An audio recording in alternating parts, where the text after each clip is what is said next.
বদরের যুদ্ধ কিভাবে হয়েছিল আজকে গুরুত্বপূর্ণ একটা ভিডিও দেখবো আমরা ইনশাআল্লাহ। তো চলুন দেখা যাক ভিডিওটি। ইতিহাসের কিছু অধ্যায় শুধু সাধারণ ঘটনা নয়, বরং মানব জাতির ভাগ্য পরিবর্তনের এক অবিনশ্বর মোড়। আর সেই সব মহান অধ্যায়ের মধ্যে অন্যতম হল বদরের যুদ্ধ, যে যুদ্ধ শুধু দুটি বাহিনীর সংঘর্ষ ছিল না, বরং ছিল সত্য ও মিথ্যার এক ঐতিহাসিক পরীক্ষা।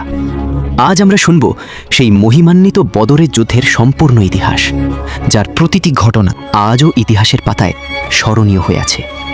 তাহলে চলুন শুরু করা যাক বদরের যুদ্ধের সেই ঐতিহাসিক কাহিনী। জাহেলিয়াত থেকে ইসলামের সূচনা ও হিজরতের প্রেক্ষাপট। এই মহাসত্যের গল্প শুরু হয় আরবের এক ঘোর অন্ধকার ও পঙ্কিল যুগ থেকে। আরব উপদ্বীপ, মক্কা শহর।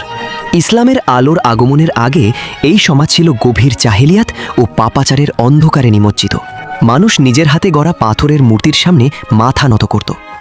সমাজে শক্তিই ছিল ন্যায়ের একমাত্র মানদণ্ড। গরিব ও দুর্বলদের বেঁচে থাকার কোনো অধিকার ছিল না। এই কলঙ্কিত সমাজে কন্যা সন্তান জন্ম নিলে অনেক বাবা মা লোকলজ্জার ভয়ে তাদের জীবন্ত কবর দিত। এটি ছিল এক চরম মানবিক অবক্ষয় এবং নৈতিক পতনের যুগ। এই ঘোর অন্ধকার সমাজের বুক চিরে আল্লাহ সুবহানাহু ওয়া তাআলার রহমত হিসেবে পাঠালেন তার শেষ নবী ও সর্বশ্রেষ্ঠ রাসূল হযরত মুহাম্মদ মুস্তাফা সাল্লাল্লাহু আলাইহি ওয়াসাল্লামকে। হেরা গুহায় প্রথম ওহী নাজিল হওয়ার মাধ্যমে মানব ইতিহাসে শুরু হয় এক নতুন ও আলোকময় যুগ। নবী করিম সাল্লাল্লাহু আলাইহি ওয়াসাল্লাম মানুষকে ডাকলেন এক আল্লাহর ইবাদতের দিকে, শিরিক ও কুফর মুক্ত তাওহীদের দিকে, সত্য, সুন্দর ও ইনসাফের দিকে। কিন্তু এই তাওহীদি আহ্বান মক্কার কুরাইশ নেতাদের জন্য ছিল এক বিরাট হুমকি, কারণ এই পরকালীন মুক্তি এবং সাম্যের বাণী ছিল তাদের যুগ যুগান্তরের ধর্মীয় বিশ্বাস, অর্থনৈতিক শোষণ এবং অহংকারী সামাজিক কাঠামোর সরাসরি বিরুদ্ধে। তাই তারা নবী সাল্লাল্লাহু আলাইহি ওয়াসাল্লাম এবং মুষ্টিমেয় মুসলমানদের বিরুদ্ধে চরম শত্রুতা ও হিংস্রতা শুরু করে। শুরু হয় ঈমানদারদের ওপর অমানুষিক ও নির্মম নির্যাতন। হযরত বেলাল হাবশী রাদিয়াল্লাহু আনহুকে দুপুরের তপ্ত মরুভূমির গরম বালুর ওপর শুয়ে রাখা হতো। তার বুকের ওপর ভারী ও বিশাল পাথর চাপিয়ে দিয়ে বলা হতো ইসলাম ত্যাগ করতে।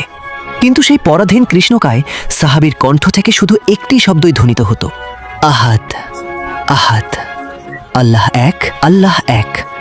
হযরত খাব্বাব, হযরত আম্মার এবং বিশ্বের প্রথম নারী শহীদ হযরত সুমাইয়া রাদিয়াল্লাহু আনহুম সহ মক্কার প্রথম সারির সাহাবারাও কুরাইশদের কঠিন ও পৈশাচিক নির্যাতনের শিকার হন।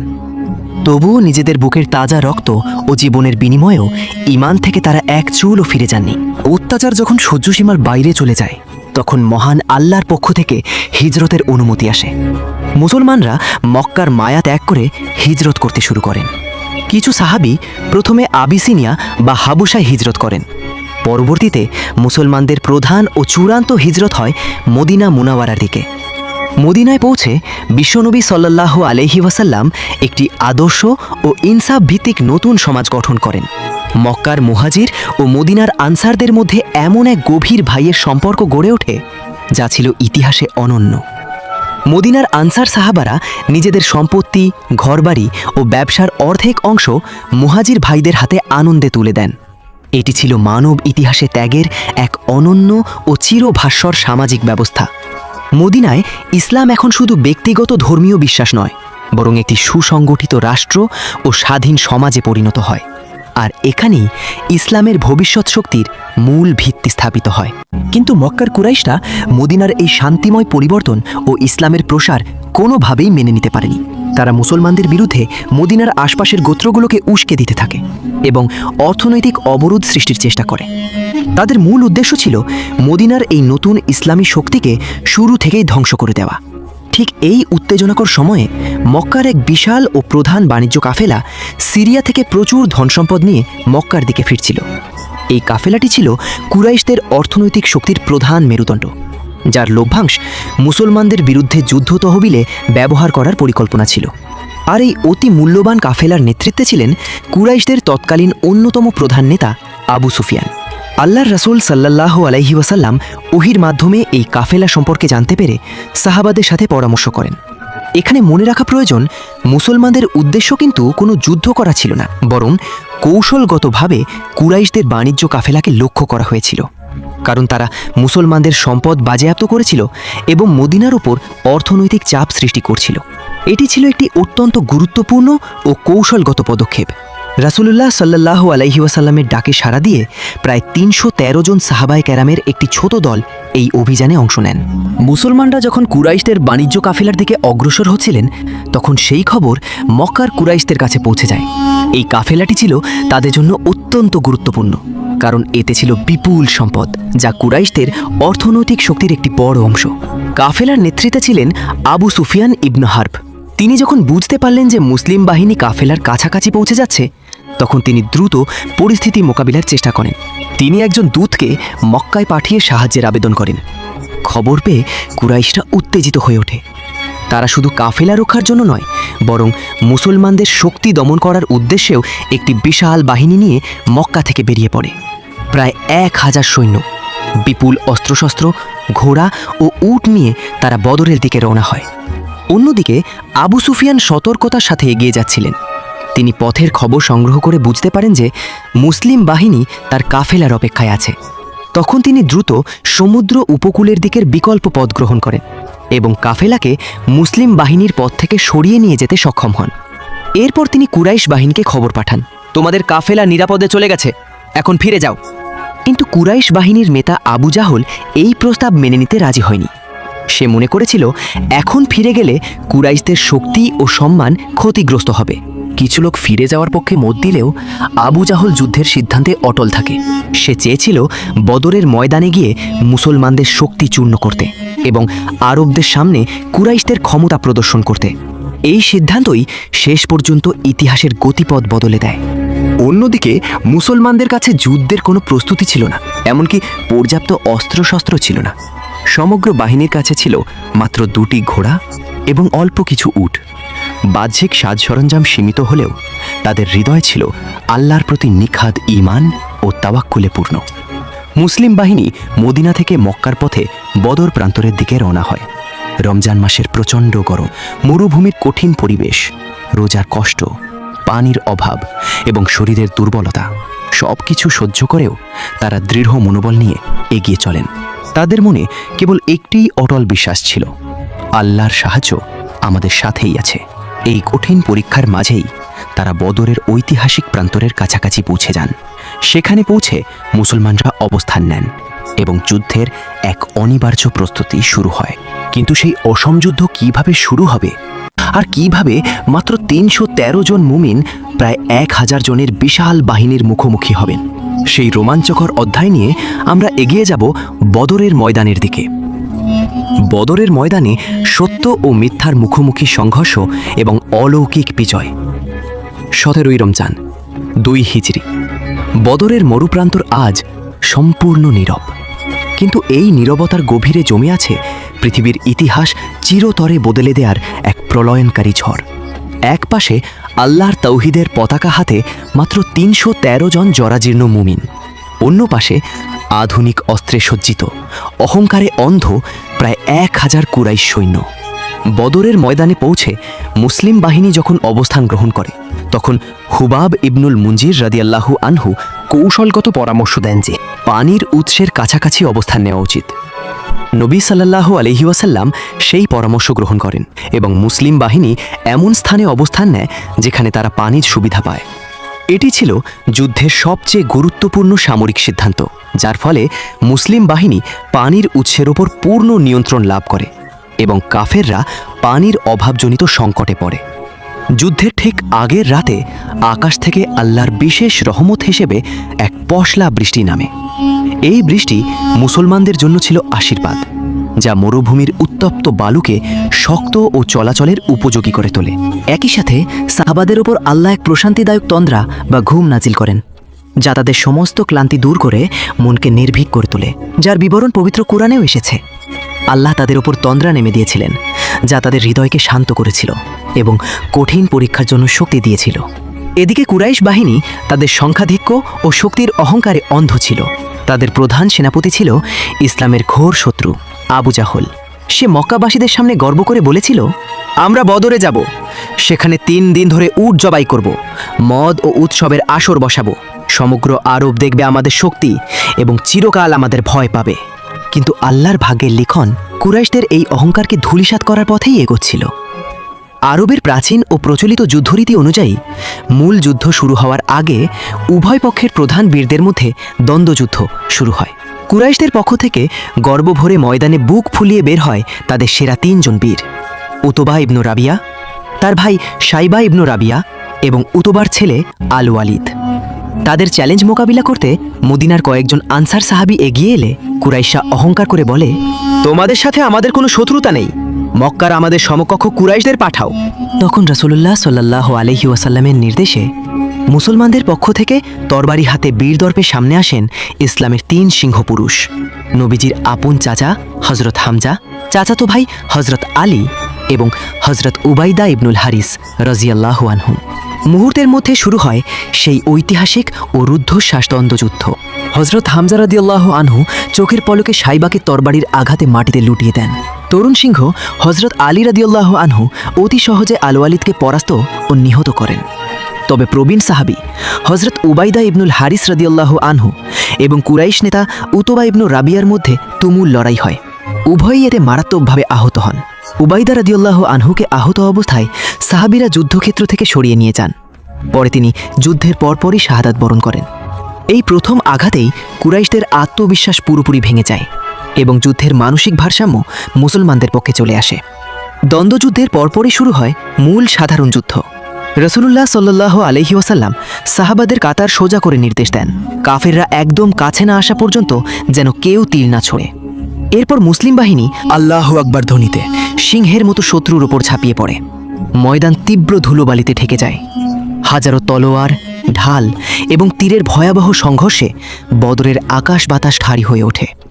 ঠিক এই কঠিন মুহূর্তে আল্লাহ রাসূল সাল্লাল্লাহু আলাইহি ওয়াসাল্লাম তার তাঁবুতে সেজদায় পড়ে আল্লাহর কাছে অত্যন্ত আকুলভাবে সাহায্য চেয়ে দীর্ঘ দোয়া করলেন। তিনি বলেন, হে আল্লাহ, আজ যদি এই ছোট্ট দলটি ধ্বংস হয়ে যায় তবে এই পৃথিবীতে তোমার ইবাদত করার মতো আর কেউ বাকি থাকবে না। নবীজি সাল্লাল্লাহু আলাইহি ওয়াসাল্লামের মোনাজাত কবুল হলো। আল্লাহ তাআলা মুসলমানদের সাহায্যার্থে আকাশ থেকে সারিবদ্ধভাবে 1000 ফেরেশতার এক বিশাল দল অবতীর্ণ করেন। ফলে কুরাইশ বাহিনীর মধ্যে ভয় ও আতঙ্ক ছড়িয়ে পড়ে।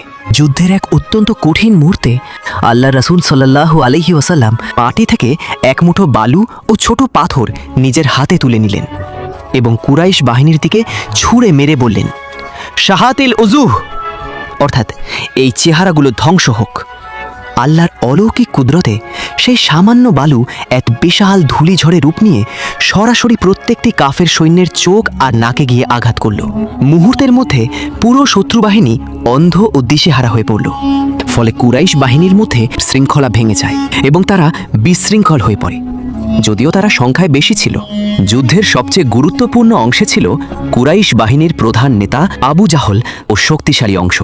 আবু জাহল তার বিশাল দেহরক্ষী বাহিনী নিয়ে যুদ্ধক্ষেত্রে অবস্থান করছিল। সে ছিল এই সমস্ত ফিতনার মূল দায়ী। সহিহ বুখারী ও সিরাতের নির্ভরযোগ্য বর্ণনা অনুযায়ী যুদ্ধ চলাকালীন আনসার বংশের 2 অল্প বয়সী কিশোর ভাই হযরত মুয়াজ এবং মুয়াউই রাদিয়াল্লাহু আনহুমা, যারা মক্কায় নবীজিকে আবু জাহলের গালি দেওয়ার কথা শুনে তাকে খতম করার কসম খেয়েছিলেন, কিন্তু তারা আবু জাহলকে চিনত না। তাই তারা প্রবীণ সাহাবী আব্দুর রহমান ইবনে আউফের কাছে এসে ফিস করে জিজ্ঞেস করলেন, চাচা, আবু জাহল কোনটা? আমাদের একটু চিনিয়ে দিন। আমরা শুনেছি সে আল্লাহর রাসূলকে গালি দিত। আল্লাহর কসম, আজ তাকে না মেরে আমরা ঘরে ফিরব না।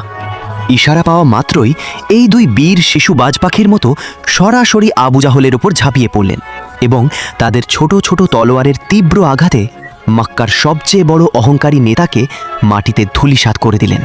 আবু জাহল ঘোড়া থেকে পড়ে গিয়ে মারাত্মকভাবে আহত ও পঙ্গু হয়ে যায়। যুদ্ধ শেষে আল্লাহর রাসূল সাল্লাল্লাহু আলাইহি ওয়াসাল্লামের নির্দেশে হযরত আব্দুল্লাহ ইবনে মাসউদ রাদিয়াল্লাহু আনহু তাকে খুঁজতে যান এবং মৃতপ্রায় অবস্থায় অহংকারী আবু জাহলের শেষ পরিণতি নিশ্চিত করেন। তার এই করুণ মৃত্যু ছিল মূলত মক্কার কুরাইশ আভিজাত্য ও দীর্ঘদিনের জাহেলি অহংকারের পতনের এক জীবন্ত প্রতীক। আবু জাহল ছাড়াও কুরাইশদের পক্ষে ইসলামের অন্যতম প্রধান শত্রু উমাইয়া ইবনে খালাফ, যিনি হজরত বেলাল রাদিয়াল্লাহু আনহুয়ের ওপর নির্যাতন করেছিলেন, উতবা ও সাইবা সহ ৭০ জন শীর্ষস্থানীয় কাফের নেতা নিহত হয় এবং ৭০ জন কুরাইশ নেতা মুসলমানদের হাতে বন্দী হন। নেতৃত্ব হারিয়ে তাদের সেই শক্তিশালী ও অহংকারী বাহিনী ধীরে ধীরে সম্পূর্ণ ভয়ে অস্থির হয়ে এদিক ওদিক না ভেবে পালিয়ে যায়। সব বাধা পেরিয়ে, সব যুক্তিকে ভুল প্রমাণ করে মুসলমানরা মহান আল্লাহর প্রত্যক্ষ ও অলৌকিক সাহায্যে বদরের ঐতিহাসিক ও গৌরবময় বিজয় অর্জন করেন। যুদ্ধ শেষ হওয়ার পর প্রিয় নবী মুহাম্মদ সাল্লাল্লাহু আলাইহি ওয়াসাল্লাম বদরের ময়দানে শহীদ সাহাবীদের প্রতি গভীর ভালোবাসা ও সম্মান প্রদর্শন করেন। সেই যুদ্ধে মোট ১৪ জন সাহাবী শহীদ হন। তাদের পবিত্র দেহ বদরের মাটিতেই অত্যন্ত মর্যাদার সাথে দাফন করা হয়। তাদের দাফন ছিল অত্যন্ত সম্মানজনক, কারণ তারা আল্লাহর পথে জীবন উৎসর্গ করেছিলেন, আর তাদের মর্যাদা আল্লাহর কাছে অত্যন্ত উচ্চ। বদরের শিক্ষা ও ইতিহাসের মোড় পরিবর্তন। বদরের যুদ্ধ শেষ হয়েছে, কিন্তু এর প্রভাব ইতিহাসের গতিপথ চিরতরে বদলে দিয়েছে। একদিকে মাত্র ৩১৩ জন মুসলমানদের একটি ছোট দল, অন্যদিকে প্রায় ১,০০০ কুরাইশ বাহিনী। বাহ্যিকভাবে এটি ছিল অসম যুদ্ধ, কিন্তু ফলাফল প্রমাণ করে সাহায্য আসে আল্লাহর পক্ষ থেকে, সংখ্যা থেকে নয়। বদরের বিজয়ের পর মুসলিম বাহিনী মদিনায় ফিরে আসে। এই বিজয় ছিল অপ্রত্যাশিত, কিন্তু এটি অহংকার সৃষ্টি করেনি। নবী সাল্লাল্লাহু আলাইহি ওয়াসাল্লাম সাহাবাদের শিক্ষা দেন, এই বিজয় তাদের শক্তির কারণে নয়, বরং আল্লাহর সাহায্যের কারণে হয়েছে। মুসলমানরা বুঝতে পারে ধৈর্য ও ঈমান থাকলে অসম্ভবও সম্ভব হয়। অন্যদিকে মক্কায় নেমে আসে গভীর শোক। কুরাইশদের বহু নেতা নিহত হয়। আবু জাহল, উত্তবা, সাইবা, উমাইয়া ইবনে খালাফ সহ আরও অনেকেই। এই পরাজয় কুরাইশদের জন্য ছিল বড় আঘাত। তাদের মধ্যে প্রতিশোধের আগুন জ্বলে ওঠে। তারা বুঝতে পারে মুসলমানরা আর দুর্বল নয়। বদরের সবচেয়ে বড় শিক্ষা হল বিনয়। বিজয়ের পর অহংকার নয়, কৃতজ্ঞতা ও ধৈর্যই আসল শিক্ষা। নবীজি সাল্লাল্লাহু আলাইহি ওয়াসাল্লাম শেখান, সব বিজয় আল্লাহর পক্ষ থেকে আসে। তাই বিজয়ের পর ন্যায়, দয়া ও সংযম বজায় রাখতে হবে। বদরের যুদ্ধবন্দীদের সঙ্গে নবী করিম সাল্লাল্লাহু আলাইহি ওয়াসাল্লাম অত্যন্ত দয়া প্রদর্শন করেন। অনেক বন্দী মুক্তিপণ দিয়ে মুক্তি পায়, আর যারা শিক্ষিত ছিল তারা মুসলিম শিশুদের শিক্ষা দেওয়ার বিনিময়ে মুক্ত হয়। এটি হলো ইসলামের মানবিক নীতির এক অনন্য উদাহরণ। বদরের শহীদরা ইসলামের ইতিহাসে বিশেষ মর্যাদা লাভ করেন। তাদের আত্মত্যাগ মুসলমানদের জন্য অনুপ্রেরণা হয়ে থাকে। তারা প্রমাণ করেন সত্যের পথে জীবন উৎসর্গ করা হলো সর্বোচ্চ মর্যাদা। বদরের যুদ্ধের পর মুসলিম সমাজ শক্তিশালী ও সংগঠিত হয়ে ওঠে। আরবের বিভিন্ন গোত্র মুসলমানদের গুরুত্ব বুঝতে শুরু করে এবং মদিনা একটি রাজনৈতিক ও সামাজিক শক্তিতে পরিণত হয়। এটি ইসলামের ইতিহাসে এক বড় পরিবর্তন। প্রিয় দর্শক, বদরের যুদ্ধ আমাদের শেখায় কঠিন সময়ে ধৈর্য হারানো যাবে না। সত্যের পথে অবিচল থাকতে হবে এবং আল্লাহর উপর পূর্ণ ভরসা রাখতে হবে। যা মানুষের চোখে অসম্ভব, তা আল্লাহর সাহায্যে সম্ভব হয়ে যায়। বদরের যুদ্ধ ছিল সত্য ও মিথ্যার পার্থক্য নির্ধারণকারী একটি যুদ্ধ। একটি ছোট দল, এক অসম লড়াই এবং এক ঐতিহাসিক বিজয়। প্রিয় দর্শক, এই ঐতিহাসিক ভিডিওটা ভালো লাগলে ভিডিওটিতে একটা লাইক দিন, কমেন্ট করুন এবং শেয়ার করুন। আর পরবর্তী ভিডিওতে আপনি কী বিষয় দেখতে চান তা অবশ্যই কমেন্টে জানাবেন।